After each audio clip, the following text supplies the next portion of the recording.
Yeah, I serve as Program Executive Officer for the Digital Directorate of Air Force Materiel Command, which includes a widely diverse program portfolio.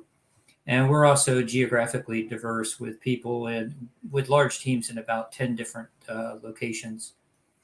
The over 300 programs, projects, and sustainment efforts encompass air traffic control systems, weather sensors and prediction, air operations centers, combatant commander planning and C2 tools, homeland defense systems, airborne GMTI or Joint Stars, ISR production, integrated broadcast systems, radars of all kinds, um, the Airborne Battle Management System, AWACS, mission planning, northern approaches surveillance, and then finally, if that isn't enough, foreign military sales versions of many of these systems.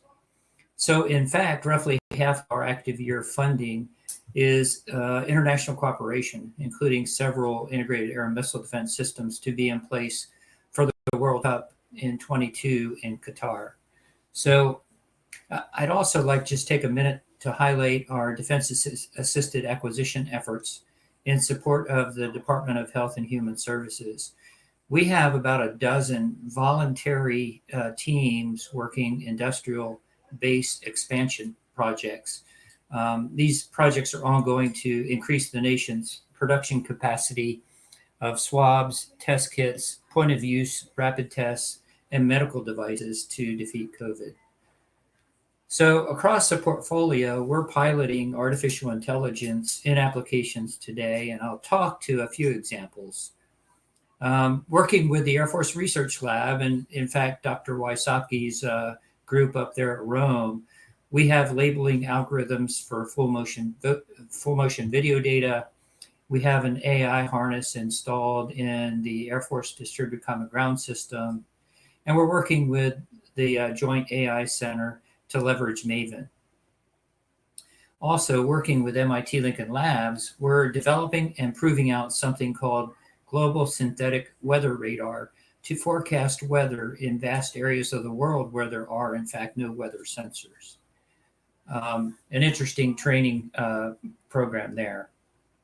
A common architecture is emerging of integrating sensors to provide access to disparate data, fusing that information, and then using machine learning or AI to extract information we previously didn't have.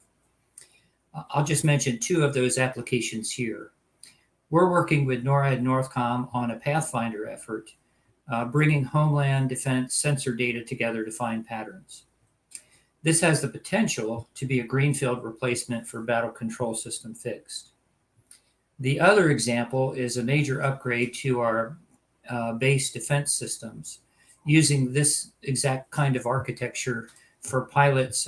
First, we have fielded at Seymour Johnson, and then the second pilot is at Hanscom. This second effort has the very real potential to actually have truly integrated base defense for the first time. While these examples are very real, in other cases, the first step, as Mr. Wagner just walked through, the first step is more completely instrumenting our systems, including instrumenting both systems and software applications.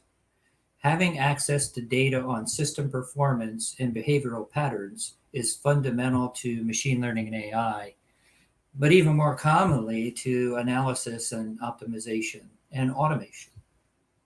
So I've been looking forward to this panel discussion for a few weeks. Back to you, Dr. Wysocki. Thank you.